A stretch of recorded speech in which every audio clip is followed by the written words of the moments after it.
basically like.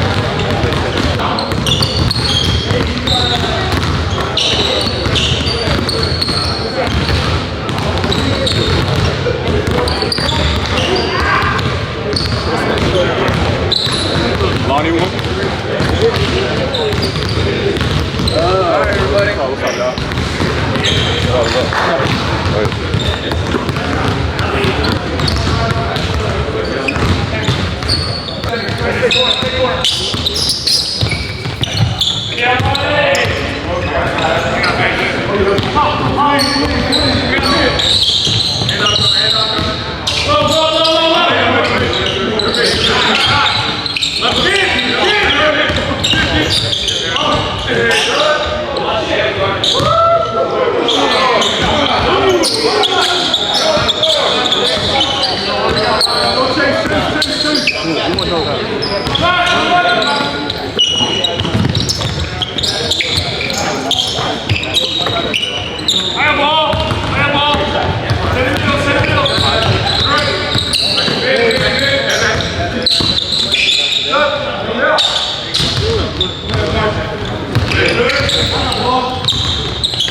Favorite match is time.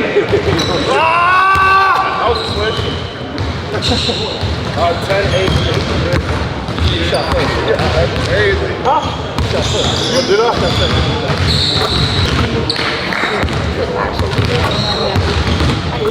Oh, I guess we got it. Oh, great. My friends would have I mean, I did this on Friday, and it was already kind of fucked up. I didn't do anything on Saturday, because I had to drive to Temecula. Like, I was so pissed. I was just, this is really dumb. So all this,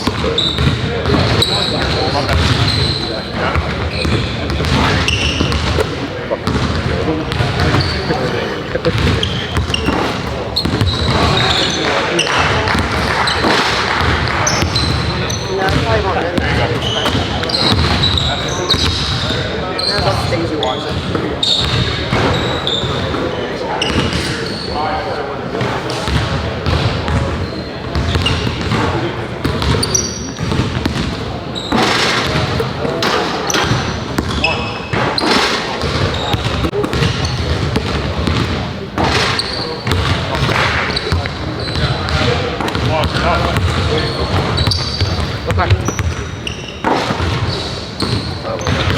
yeah, was that one of that we asked?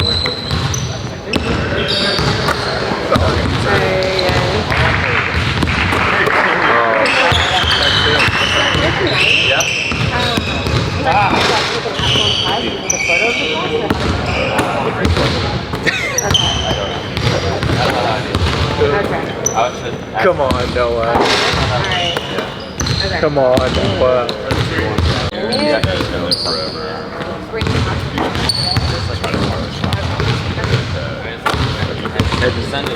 Yeah. Send a selfie of you holding the chest with a copy of today's. Yeah.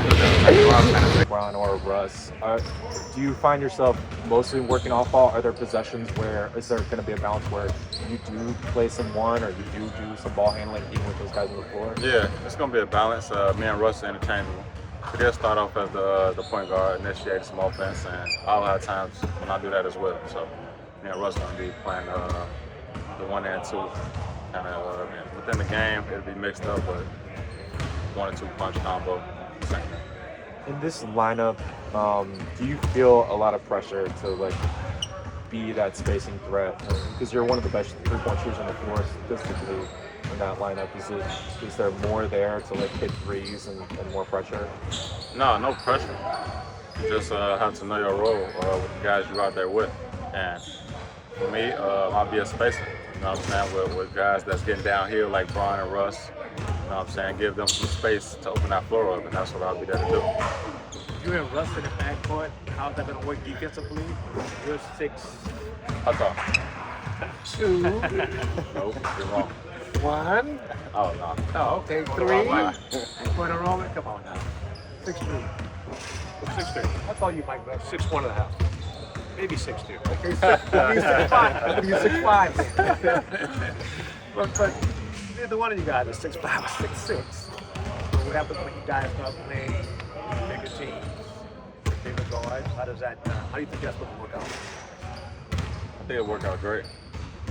We both get after the ball defensively. We'll be out there on the perimeter, so we'll use our speed and our strength. So how tall are you? About 6'3", 6'3.5" with some shoes on.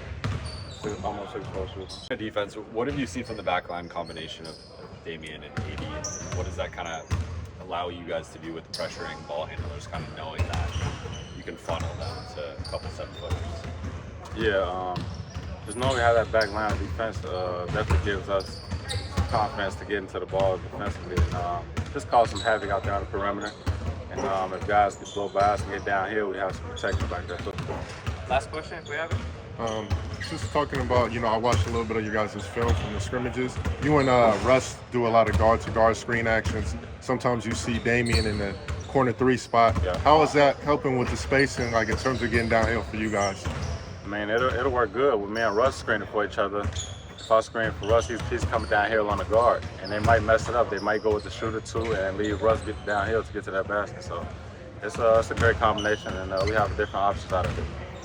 Thanks, everybody. Guy capable of guarding bigger guys, but also capable of drawing out. In this defense, do you skew one way more than another? Is it still sort of that, depending on the lineup, you could be like either or in terms of post versus perimeter defense? Yeah, I don't think I skew one way or another, honestly. I never really thought that way just because I know that's my strong suit, so I'm always ready to guard whichever position. I think like our group or our offense is positionless basketball, so I mean, you don't make subs. It's not like football where you make subs for defense and offense. Like positionless offense, so it's going to be positionless defense as well. So that's a part of being a great defensive team, being on a string, helping one another. Some people plug in the holes where they're needed. And I'm gonna try to be that guy. I'm a roamer defensively. I know how to read, the game, and so I don't really think too much into that, man. Just guard your yard, keep the ball in front of you, be solid, contain, contest, and control. Juan, Darvin has made it clear that he rewards effort. And for a guy like you who's always played with a ton of effort, how much does that benefit you? I think that's right up my alley, but at the same time, like, I want people to know me for more than just being an effort guy, I want to be a solid 3 and D guy in this league. I want people to know that. And so that's just the start of it for me. Like, then I branch out from there. So, whatever I'm rewarded, whether that's minutes, opportunities, like I'm going to seize those and take advantage of those. And I mean, giving effort and playing hard is the baseline for me. So if you're going to reward that, then great. Juan, forgive me if this is an obvious answer, but I'm just curious. Why just Toscano on the back of the uniform and not the whole last name? It's too long. I tried it in Golden State. It was just way too long. I didn't like the way it looked. And my mother raised me. My mother's the most important person in my life, and that's her last name. So, shout out to my mom. When you did it, was it stacked or was it like No, rainbow? it was like rainbow. But it was too long, and the letters were too small. I didn't like the way it looked. So, everybody knows my name. Announcers announce my name. I don't really care whether people call me Juan Toscano or Juan Toscano Anderson. I mean, not that I don't care about my name, but I'm more concerned about my, my results here on the floor.